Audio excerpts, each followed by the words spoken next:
Horror कहानियां थी। कौन थी वो? मैं 8 महीने की प्रेग्नेंट थी और अपनी डिलीवरी के लिए अपने मायके गई थी। माँ ने मुझे फोन पर बताया, घर के पीछे की तरफ जो खाली जमीन थी ना, वहां पर एक नया कमरा बनवा लिया है। इतने सालों के बाद जैसे ही अपने घर में कदम रखा, कुछ अलग सा लगा। माँ, ये घर के पीछे की तरफ नया कमरा बनवाने की क्या जरूरत थी? अरे बेटा, घर के पीछे दूर दूर तक खाली जमीन है। तेरे पापा को कई दिनों से लग रहा था कि यहाँ पर एक कमरा बनवा लेंगे तो ताजा हवा मिल जाया करेगी। अब तो ये सब छोड़ और चल जल्दी से दूध पी ले। माँ, मैं थोड़ी देर में पी लूंगी, आप सो जाओ। मैंने दूध का गिलास उठाकर उस खिड़की में रख दिया। पता नहीं कब आंख लग गई।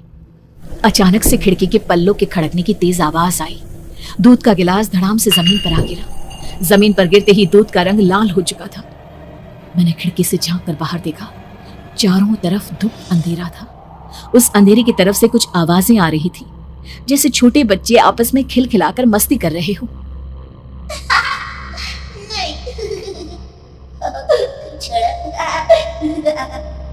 इतनी रात को इतने घनघोर अंधेरे में बच्चों की आवाज कैसे आ रही है? घड़ी में वक्त देखा तो ठीक 12 बजे थे। देखकर मैं सन्न रह गई। बुरी आत्माओं और भूतों की कई कहानियां मैं सुन चुकी थी। वक्त भी कुछ ऐसा ही था।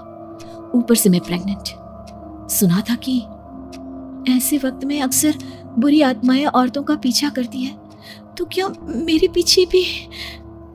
पसीने से तरबतर बड़ी मुश्किल से, जैसे कांपते हाथों से मैंने उस खिड़की को बंद किया। जल्दी से जल्दी उस कमरे से बाहर निकलकर माँ के पास जाने के बारे में सोचा, लेकिन जैसे ही दरवाजे की तरफ पलटी, लगा कोई साया हवा की स्पीड से दरवाजे के सामने से गुजर गया। मेरे गले में अटक कर रह गई। मैं जोर से चीख कर माँ को बुलाना चाहती थी, लेकिन वो आवाज खुद मेरे कानों तक नहीं पहुंच पा रही थी। तो माँ तक कैसे पहुंचती? खिड़की के पल्ले एक बार फिर तेज हवा के झोंके से धड़ाम करके गिर गया और पूरी ताकत से मैं चीख पड़ी। जानती थी मेरी चीख की आवाज सुनकर कुछ ही सेकंड में माँ वहां पहुंच जाएगी, लेकिन ऐसा कुछ हुआ ही नहीं। मेरा कलेजा डर के मारे फटा जा रहा था। आखिर माँ ने मेरी आवाज क्यों नहीं सुनी? इतनी गहरी नींद में तो माँ कभी नहीं सोती। ठीक पीछे खुली हुई वो खिड़की। मुझ में इतनी ताकत नहीं बची थी कि मैं पलटकर उस तरफ देख भी सकूं। हवा का एक सनसनाता हुआ झोंका उसी वक्त मेरे कानों से आकर टकराया। लगा जैसे किसी ने दबी हुई आवाज में धीरे से मुझसे कहा, चली जाओ यहाँ से। मैंने दोनों हाथ अपने कानों पर रख लिए और एक बार फिर ताकत लगाकर जोर से चीखने की कोशिश की, माँ, पापा,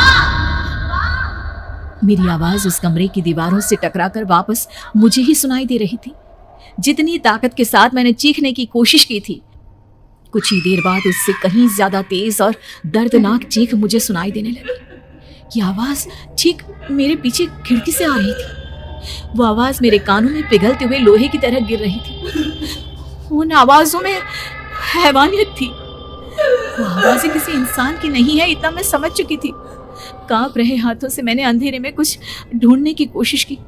तभी अचानक मेरा हाथ बेड पर रखी टॉर्च पर पड़ा। किसी तरह ताकत लगाकर टॉर्च का बटन ऑन किया, लेकिन ये क्या? सामने दरवाजे पर 3 छोटी लड़कियां खड़ी हुई थी। उनके हाथ में स्टील के चमचमाते हुए चाकू थे।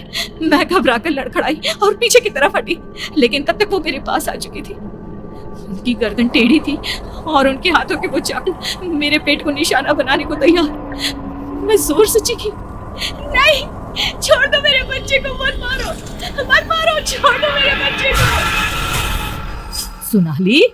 सोनाली, क्या हुआ बेटा? तू इतनी डरी हुई क्यों है? उठ बेटा, क्या हुआ? हड़बड़ाकर मैंने अपनी आंखें खोली। देखा तो दिन निकल आया था।